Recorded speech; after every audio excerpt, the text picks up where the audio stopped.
Be prepared for a 37% decline in the markets. 50%, not so much, but 37%, yeah, sure. So we're going to read this article from my man Ron Sears over at Advisor Perspectives. A big fan of old Ron here. It's just a great piece that I tell you, it's critical for you to understand. All right. So we're not going to talk about bonds. Bonds are easy. So stocks are complicated. Stock prices are above historical norms based on a variety pack of measures like PE ratios. That's all we care about is PE ratios. The other stuff I don't care.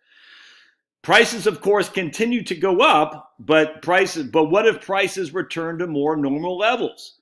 The question is answered by this table right here. And we're going to dive into this table because there's a flaw in here, but he's still spot on.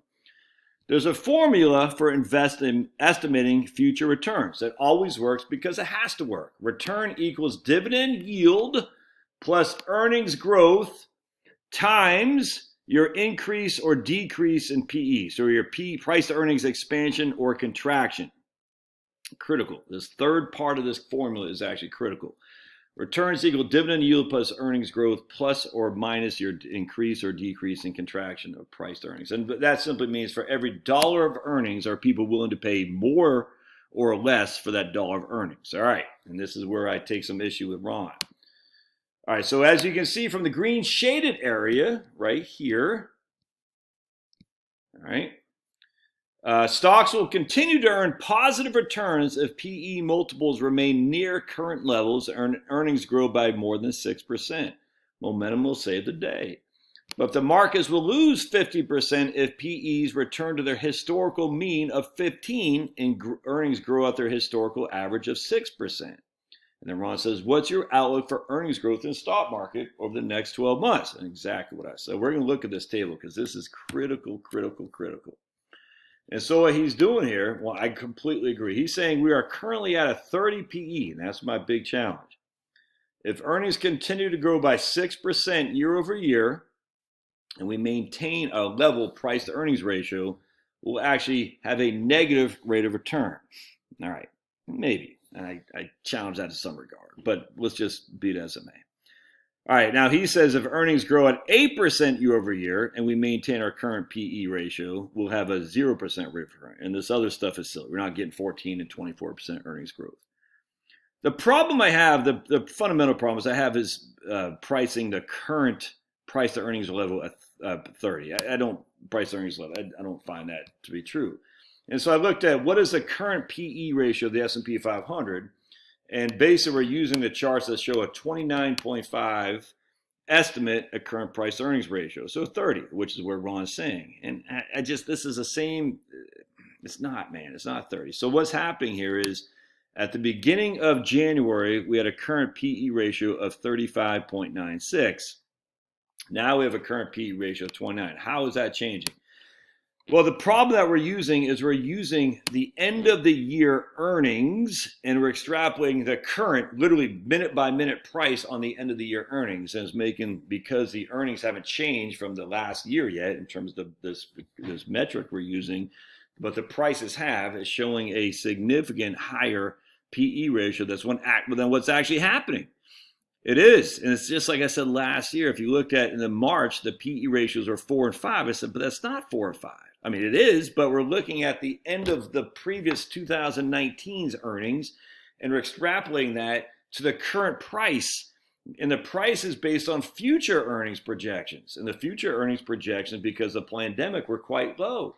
And so the price fell through a cliff, fell through the floor, because like, man, I'm not going to pay $1 for $30 of earnings when I don't think there's going to be $30 of earnings. I think the earnings are going to drop through the floor, and as such, I'm going to be selling, which is exactly what happened. Now that turned out to be bad, but I'll never forget saying people are pricing the S&P like it's the cheapest since 1982, and it wasn't. It wasn't, because they're looking at the trailing 12 months of earnings from 2019 and extrapolating that going forward, and you can't do that. I mean, you can, but it doesn't make sense. And the same thing's happening in the reverse here. We're taking our lower prices from the last year, January 2021, and we're putting it in current, we're putting in relative to earnings, and we're putting current prices relative to the last year's earnings. And two completely different metrics. Anyway, so what I want to share. So I said, okay, let's what is the current PE then? And we're going to find out. I'll show you. There's VOO, which is up to date on price, 24.09. So basically 24 is the PE ratio. Up to date on price, but the trailing 12 months of earnings is from September. I know this is confusing. It's just, there's no way I can explain it better than what I'm trying to do here. Just we're extrapolating last year's data on earnings and we're putting current data on price. And it's just not a fair assessment. So the PE is 24. On VTI, the PE is 23. All right, but let's keep going back. So then we're going to say, okay, so Ron says if we have a current 30 PE and the price fell, the PE went to 15, well, that's a 50% decline. And we simply do this. We know it's pretty easy, actually. The math on this is quite easy. We say, so we haven't changed our price to earning. We haven't changed our earnings. Our earnings staying flat. But the price people are willing to pay for that flat earnings has dropped by 50%. So we just basically do 15, divide by 30, and we have a 50% decline, all right? But actually, we're actually not at a 30 PE. We're actually at a 25, or actually a 24 PE. So we do 15, divide by 24, and we get not a 50% decline, but we get the exact 37% decline, if that makes sense. All right, so this is what we're left. So if the prices fell from 24 to 15, which is the historical normal for price to earnings ratio, we would lose 37%. We retain 62%. Now the VTI, which is why you need a B in it, is actually 23. All right, so if prices fell from, hold on a second, prices fell from 23 to 15, we'd retain 65% of our capital or lose 35%. All right, that makes sense. Now, what if PE went from 25 or actually 24 to 20? How would that shake out? Well, we go. If we lost $5 of earnings off a, what did I say, Jared? I think I said 25. We got to go to 24. So we lost $4 of earnings off of 24 PE. We would lose 17% of our capital and we retain 83%. I hope that makes sense. So basically what I'm saying is if we're at 20, and if you're in the VTI, and you basically say 20 divided by 23, you would lose, what, 15%? 13%. You retain 86.9% of your capital.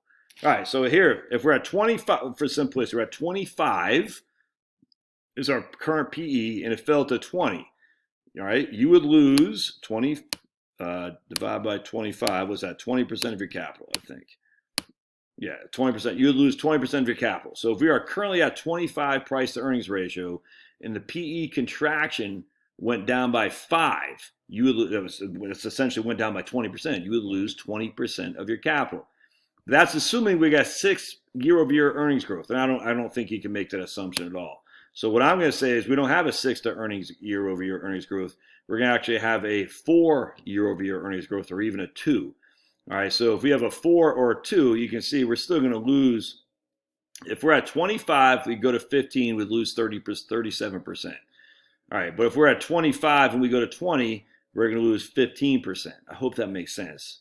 But if we have a earnings growth year-over-year decline of 6 to 4, we'll lose about another 2 or 3%. So that's where I'm getting, you could have a 37%. That's a pretty extreme loss in price to earnings ratio. I don't expect that to happen. That's a 50% decline in PE ratio. I more expect, or a 37% decline in PE ratio based on earnings staying the same. I don't find that to be feasible. I could easily see a PE ratio decline of from 25 to 20 with an earnings growth declining from 4 to 2 given the inflationary numbers. So the 37% is pretty extreme. And that's what I use that in my data. Hold on a second. The 37% is my worst case a la 2008. And my models on 100% stocks, I have it actually looking at about a 42% year-over-year decline as worst case. Now, that's 100% stocks, which is worse than what happened in 2008, by the way. But let's look at old Wellington. I'm not sure if we can see a PE on Wellington. Let's check it. Oh, no. What we'll do is look at VTV. Hold on a second. So here's VTV. We're at only a 17 PE ratio, which is why I'm fully engaged in VTV, and you might want to think about this as well. So we look back at Ron's chart here. 17 off of 15, that's only a decline of, we go to 15 divided by 17. I don't even know what that is. Not going to be much. It's only a decline of 12%. And that's 100% stocks that's just value-oriented stocks that have a low PE ratio. That's the point about the value stocks, man. The value stocks are low. And then if you look at Wellington, which has bonds in there, it's not even going to have a 17 PE.